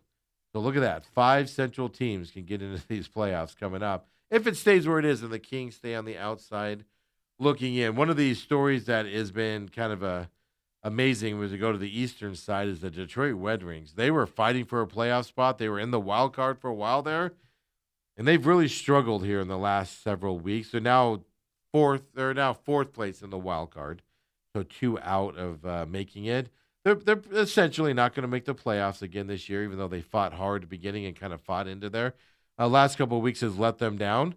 Same interesting thing in the East that's happening. In the Atlantic, Tampa Bay Lightning, Buffalo Sabres, Montreal all clinched playoff berths. Right? Then you got the Bruins and Ottawa in the 2 wild card spots. Then you got Columbus Blue Jackets as the outside looking in here. All Atlantic teams. Again, 5 teams from one conference, one division in a conference can make the playoffs. There's some domination happening in the NHL this year in terms of that as well. The Metropolitan, the Carolina Hurricanes have clinched their playoff spot as well. They've actually clinched the number 1 seed in the East also as of, I think, last night. They clinched their division. Then you got the Penguins in the 2nd spot, Philadelphia Flyers in the 3rd spot.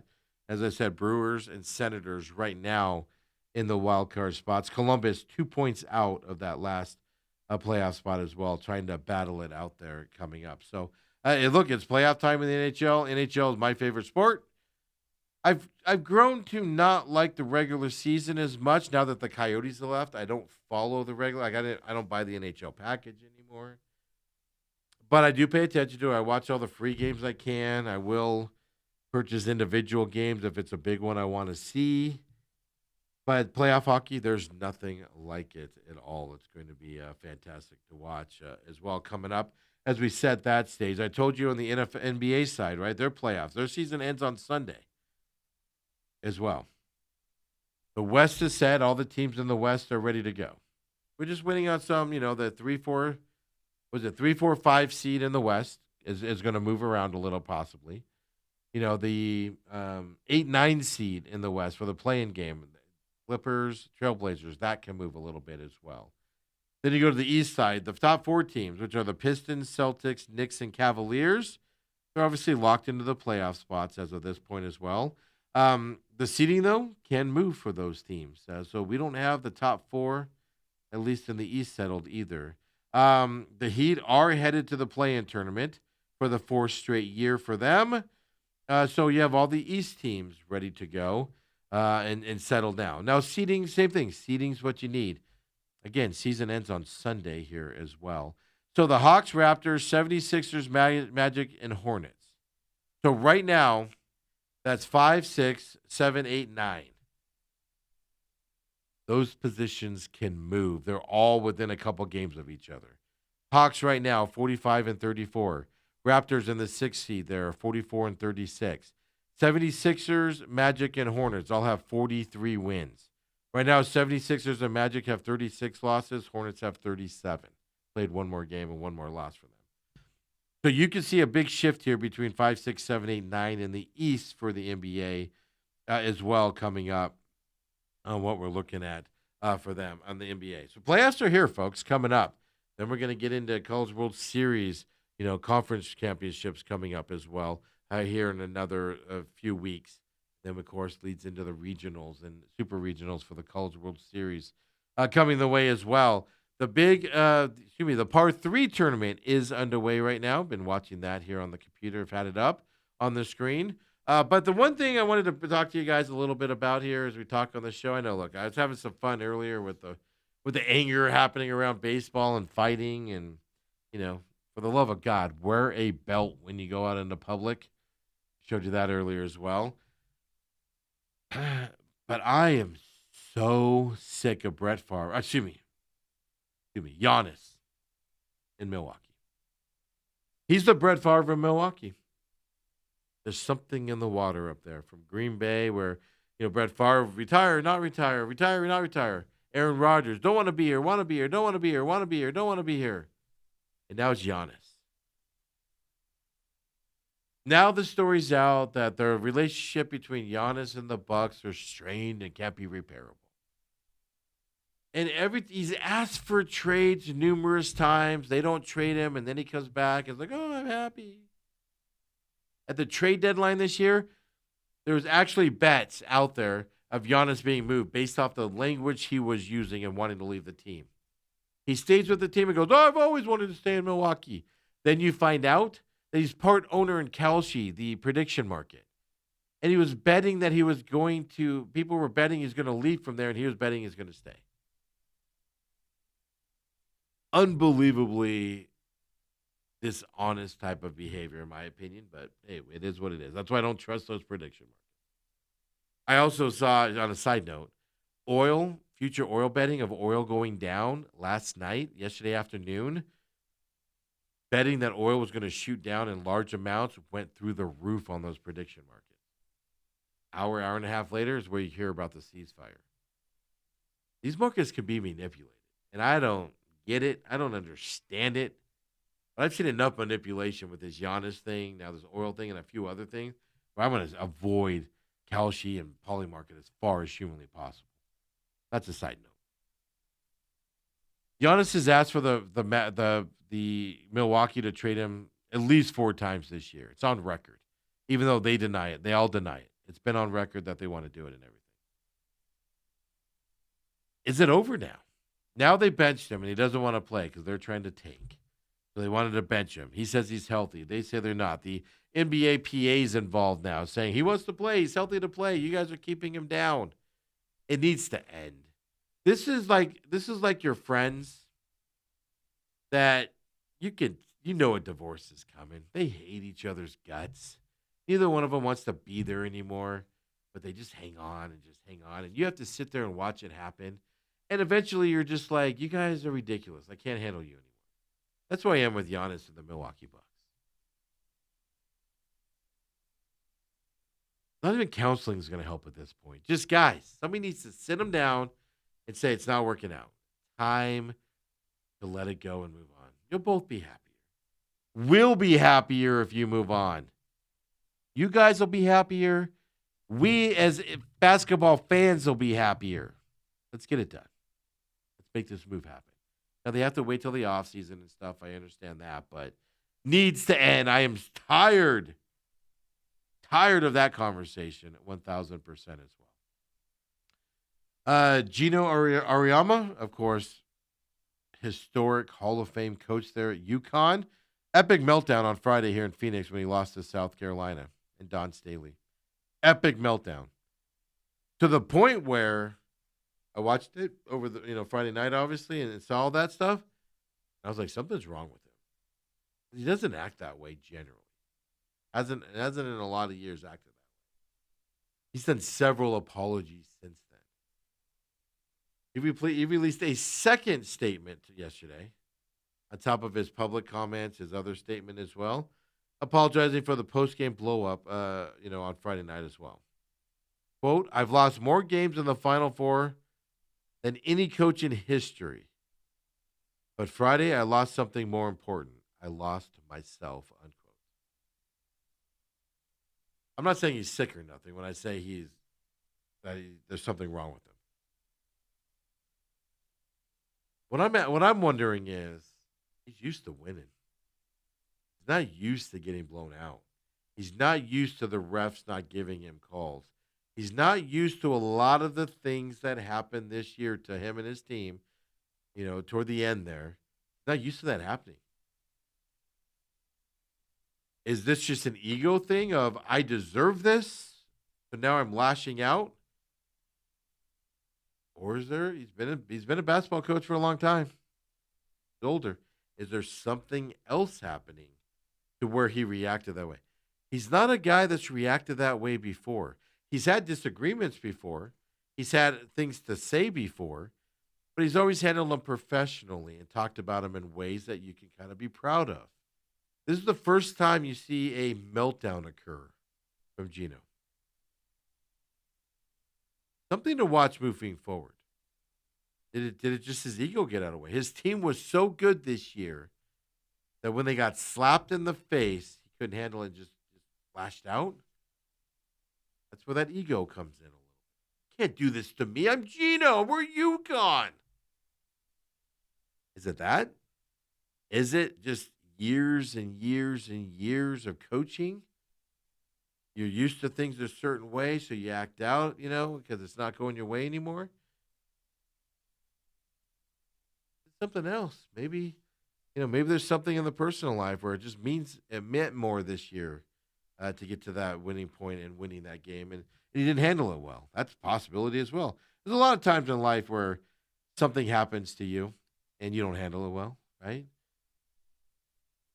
You do something and you're like, why did I just do that? I'm not talking about making an ass out of yourself against Don Staley in public and having to do several apologies. I'm just talking about, guy at the Cox store. Let's call him Nathan, right? Giving you attitude for no reason. And, I felt like I handled it well that day. But sometimes you don't always handle it well, right? You give back the attitude or whatever. A la classic collision with my buddy Joe down there in Queen Creek. He just caught me on a day where I was like, I'll be a jerk like you. I acted like him. I'm the first one to be like, that was stupid of me to do. I went to his level. I felt better about it. But you just have those days in life, right? We all do. Is it just that? Fascinating is something to watch here. And I'm cynical, folks, as you guys know. I kind of skeptical on things. Multiple apologies now. Who got to him? Or was it just one of those days where he was having a bad day, something was going on, and he just lost control and was taking it out on the officials and Don Staley and the South Carolina program, taking it out on them instead of what he needs to address it to. That happens, folks. Coaches they're human as well. It's going to be fascinating, though, to see, after multiple apologies now, where it goes to it. I'm not saying UConn's going to do this, but as UConn told him, like, hey, things are changing at UConn. Maybe they haven't told him anything. Maybe there's some changes happening at UConn that he has to do that he's not happy about. So he's like, I'm Gino. I don't need to be here for this. Fascinating to watch here, human reactions on a champion. So that's all the perspective I'm looking at in terms of that as well. It's hard to talk about this and not sound like I'm saying, he's old and he's going senile and that's why he's flipping out. I'm not saying that at all. When you react uncharacteristically the way you've acted your whole career, it's time to pay attention a little bit. If he's done this his whole career, that's just Gino. Dan Hurley. When Dan Hurley doesn't flip out and F-bomb and yell and scream and, do his antics, you're more surprised than when he does it. Because that's the way he acts. It's fascinating to see how it works as well as we move forward on that. Like, if you guys saw me acting the way I did with that classic collision Joe dude, you guys at home would be like, oh, wow, he's nuts. But people that know me are like, yeah, that's what Steve will do. Steve will just match energies and do things galore. But at the same time, you saw it with Dale. Autumn had the same reaction. So with the Cox story with Nathan. They actually don't believe that I wasn't mean to the dude. And I wasn't railing on the guy for being a jerk. They can't believe it. I have a tendency to match energies a little bit when I want to.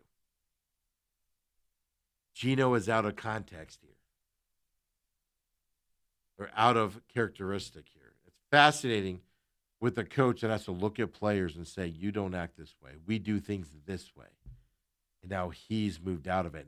Multiple apologies. I'm more of the opinion you apologize and you move on with your life.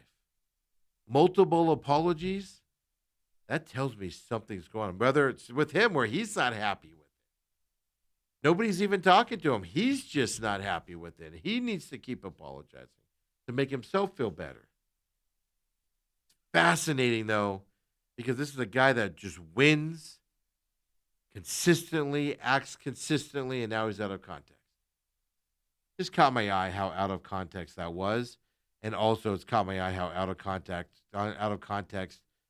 the aftermath has been as well. So, by the way, in terms of basketball on the men's side, Michigan won the championship on Monday night. Michigan finished the season with a net rating of plus 39.70. That trails the 1999 Duke team, plus 43.01 for them as well. These are those Ken Palm numbers that we always talk about during the season. You know, when guys get bumped from the bubble or get in on the bubble, their Ken Palm rating pushes over the top and everything. Ken Palm's been around since 1997. But that's how Michigan won. That's how their schedule, 39.70. They were the best team in the country this year. Period. End of story. A lot of the season, I thought Arizona was on par with them, maybe a little bit better. But Michigan's the best team, and they showed it at the end with they built as well. By the way, in terms of, 1997 was when Ken Palm came around. So what's that, 30 years roughly, 29 years? 6 teams have had a net rating of plus 37 or better.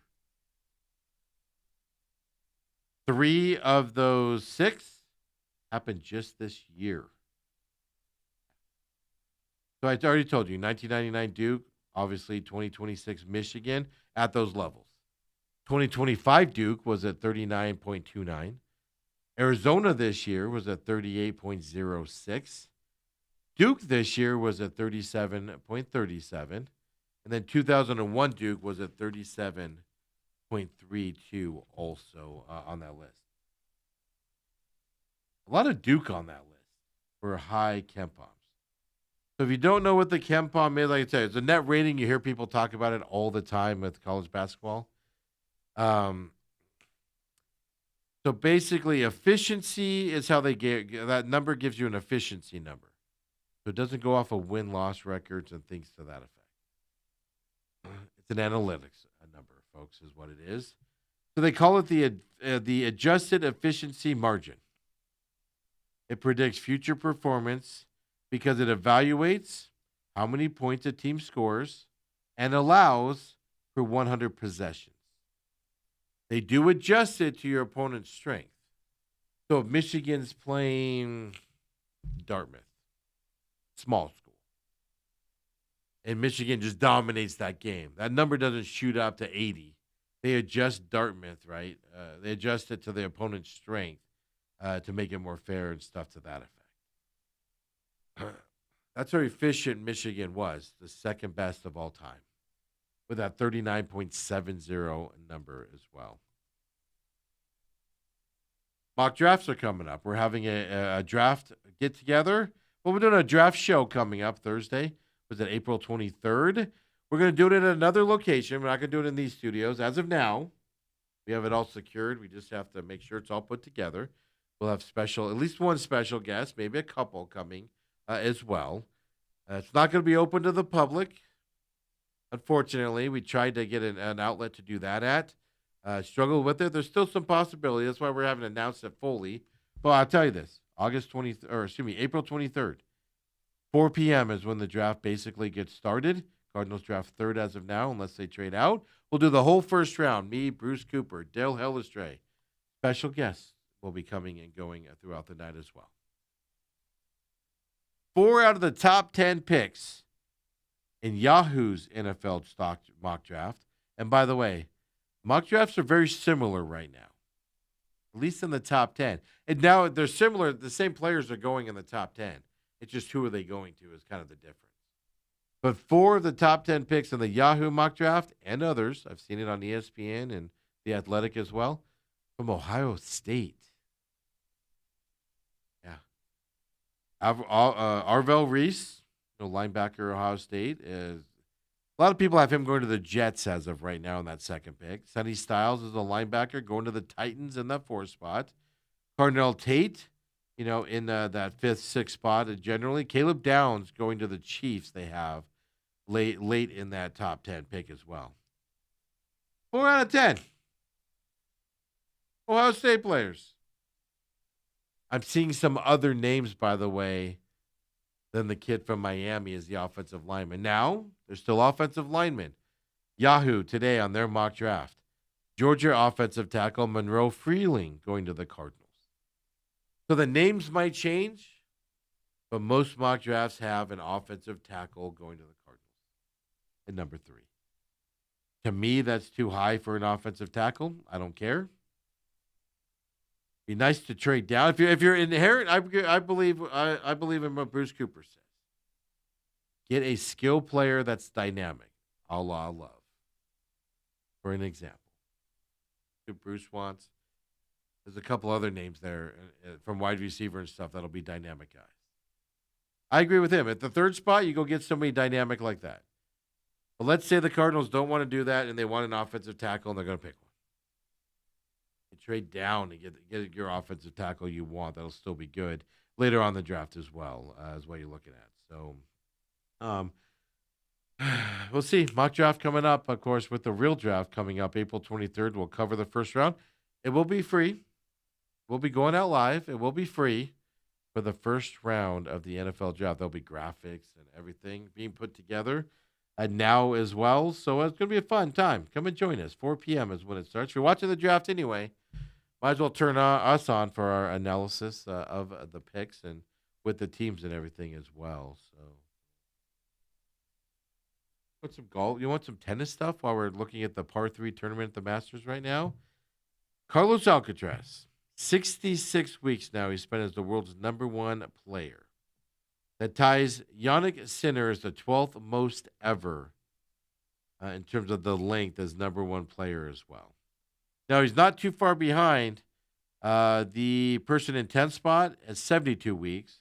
Person in the 11th spot is 80 weeks. Said that back. Yeah. Oh, said that backwards. The 11th spot is 80 weeks. I don't know. But he's close to him at 66 weeks as well. Now, you're not going to catch the #1 spot anytime soon. That's Djokovic, and he's 428 weeks at #1. Got a ways to go for him as well. But Alcatraz, Sinner, is on his butt. You're going to see some switching here of the #1 spot. Sinner can do it here this week and do it. So, can Alcaraz, excuse me, I always call him Alcatraz. Alcaraz can he keep it for 67 week, or does Sinner pass him as well? You have the Monte Carlo Masters this week, and it comes down to both have to make the finals. If both makes the finals. Now, you can get past if Alcaraz goes out early, Sinner goes on late, Sinner will be #1. But let's say they both make it all the way to the finals. The winner of that match will be the #1 seed, or the #1 player in the world at that point as well. So it'll be fun to watch here as well. So par 3 tournament, as I said, go to masters.com. That's how I watch most of my Masters coverage. It's going on now as well. It's just a fun little family tournament. Gets you kind of in the spirit. Right now, I've got it on here, and you got wives caddying, you've got players carrying their own bag with their kids following them out there in the par 3 cast. But right now, Cameron Smith threw 5 holes, -2. That's a 9-hole course. Adam Scott's in second, -1. Bubba Watson, Jason Day are both even and tied for that 3rd spot. Jose Maria Olazabal, he's +1 there in that 4th spot as well. No golfer that's won the par 3 has ever won the Masters. So a lot of them don't want to win it. They want to avoid it at all costs. So Masters gets underway. Of course, tomorrow when we come in, Masters tournament will actually be underway. As I said earlier, Dale will be joining us all show tomorrow with Uncle Lou as well. So it'll be a good, fun show tomorrow. Robert does say, don't forget, text us, 623-252-6670. Hit us up on X, at TME Sports Show. Robert says, Greg Cosell is high on feeling. I've seen projections on the Miami kid to be a guard. Yeah, I've seen that movement too, but the Miami kid's his arm length. Oh, no, Fatu's arm length from Utah is bad. Really? You see see the Miami kid as a guard? I've seen some people say it. I think overall, I think it's been more of that side. It's just look, it's lying season, right? Hey, don't forget we got Pit Stop. Pit Stop will actually be out tomorrow, coming up for you. But follow us at TME Media AZ on YouTube. That's where all of our shows go that we produce and that we put out and we produce it. TME Media AZ. Follow us on X as well. TM Media AZ. That's our production company here that we do everything under. We do production on some shows that don't go out under our channels and under our production company. We do the production and it goes off to other entities to go out. That's where TME Media AZ will talk about our shows, talk about other shows that we produce as well. They're on the X as well, TME Media AZ. The YouTube, TME Media AZ as well. Don't forget rumble.com. Rumble.com/user/TME Media. Get the real Matrix every week on Rumble as well. We are going to start putting our sports programming up there just as another way for people to get it. I know a few of you, I won't out you here, but a few of you said you will not use YouTube to save your life.